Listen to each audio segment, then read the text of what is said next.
All right, so 5 reasons why you didn't get hired. So this is a very important topic today in 2024, where the number of jobs have gone down by half since 2021. And I've talked about this statistic earlier in my podcast, in my videos on LinkedIn. The number of jobs has drastically gone down. So you have to do better if you want the job, but it's taking even longer to find a great job. So let's get into these 5 things that I think are very important, and hopefully you won't do them. And if you are doing them, you'll stop doing them. So the first one is you showed up to the interview late. Duh. Obviously, it's going to hurt your chances of getting the job. It's better to show up to the interview a half hour early than a minute late. It's not that hard. If you're on a Zoom call or Google Video or Teams, you just have to log in early, make sure your microphone works, make sure your video works, log in at least 10 minutes early. If the interview is on site, show up on time. If you know there's going to be an hour of traffic, leave 2 hours early. It's better to just sit there in the waiting room and playing on your phone and checking the news than be stuck in traffic and worried and timid if you're going to get the interview or the job. And yes, if you show up late, most likely you're not going to get the job. So yeah, it's not good to show up late. I don't recommend it. That's number 1 reason you didn't get the job, whether you showed up late to the Teams call or you showed up late for an on-site physical interview. The second reason you didn't get the job is you discussed benefits and salary with the hiring manager. It's a game that you have to play, and you're not supposed to discuss salary and benefits until either with your recruiter, which is a third-party recruiter like NewConfig at the beginning of the process, or with the HR manager at the beginning of the process, or at the end, at the offer stage. In the middle, you're not supposed to ask about salary and benefits.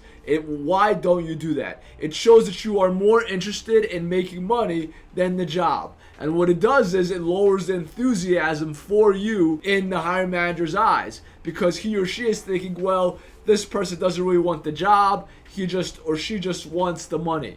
And then we could find people that are actually excited to work at our company, are excited about our culture, excited about our product, excited about changing the world, because that means they're going to be more productive than finding someone that just wants the job. Because if someone else offers them X amount more, they'll just switch. And this person might be a job hopper. They won't be here full time or long term. So that's not good. So big key, don't ask about salary or benefits in the middle of the process.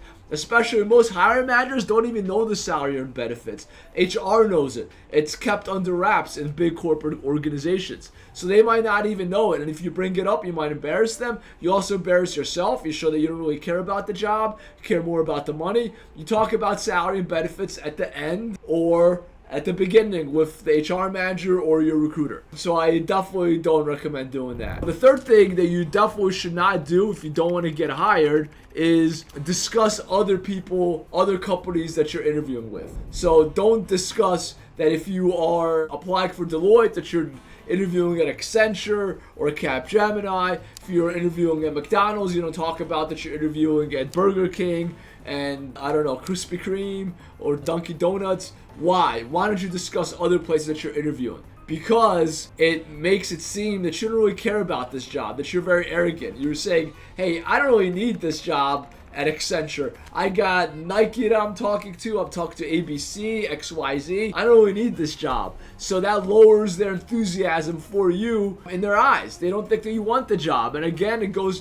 back to the enthusiasm. If you don't want the job, it means you don't really care about their culture. You're just doing this for the money. You're not doing this for the right reasons. And if they think that, they're not going to hire you. So you're not going to get the job if you lower your enthusiasm for the role in their eyes. So don't talk about other places you're interviewing. If they ask you, where else are you interviewing? And that's them asking you. You could say, I'm interviewing at other organizations, but you're on the top of my list. Hence, that's why I'm talking to you, which is true. They are on the top of the list.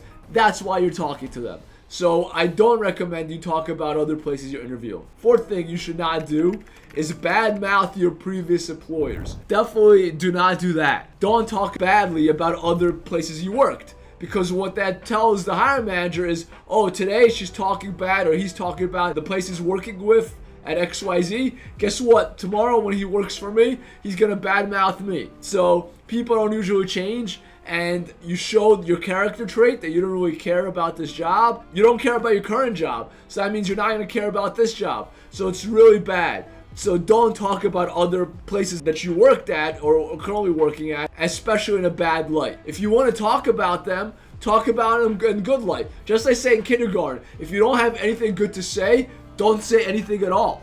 So if you don't have anything good to say about them, say I work there, it's a good place to work, but I'm looking to leave for growth. Growth is a great politically correct answer because it could mean a lot of things. You're looking to grow your skills, you're looking to make more money, you're looking to get a different location, you're looking for a better title. It could mean a plethora of things. So it's always good to say you're looking for growth. And you don't have to talk badly about your previous employer or your current employer. I definitely don't recommend you do that. Now the fifth reason why you didn't get the job in 2024 is because you're looking for remote jobs. Don't look for remote jobs. You have no idea how many people we consult and coach, and they tell us, Dimitri, I've applied to 200 jobs. I had 10 interviews and they were all remote and I didn't get any of them. That's just a waste of time. That's 2, 3, 4 months of wasting time of applying for roles and not getting them.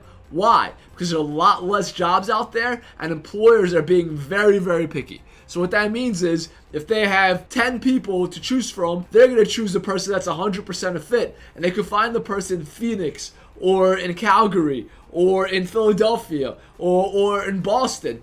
They don't have to hire you because you might be a 98% fit, but they'll find someone that's 100% fit, and they have that option because there's so many candidates out there. It's like 2 times that there were 3 years ago. So what should you do? You should look for jobs that are hybrid or on site, because at that point, hiring managers are going to look for candidates that are 50% of what they want, maybe 70%, but not 100% fit, because they can't search all over the country. They could only search in their locality. So I definitely don't recommend you just do remote jobs. If you want to take a chance at it, like the lottery, maybe you win, you could apply to a couple remote jobs, but the vast majority of roles you should be applying for are on-site and hybrid roles. Those are the better chances that you'll get the jobs. There are many people that get remote jobs, but they are far between than the candidates that get hybrid and on-site jobs right now. There's just a lot more of those jobs right now. So I hope this was educational for you. I hope you change your tactics if you were doing these 5 things that I don't recommend you do.